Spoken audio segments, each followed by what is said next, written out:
তবে ভালো পানি না, এদেরকে একটু পানি দিবা।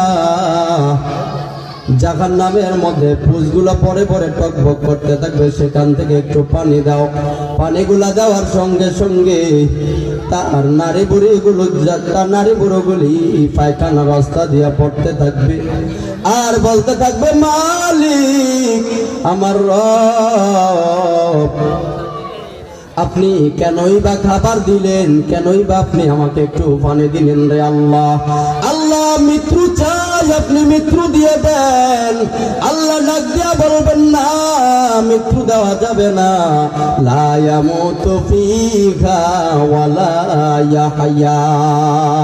বান্দা তোরে মরতেও দেওয়া হবে না, তোরে জাহান্নামের মধ্যে বেঁচে থাকবি তাও তোরে বাঁচতে দেওয়া হবে না। হে আল্লাহর বান্দারা, যতদিন বেঁচে থাকি আল্লাহ যেন নেক আমল করার তৌফিক দান করে। সকলে বলুন আমিন।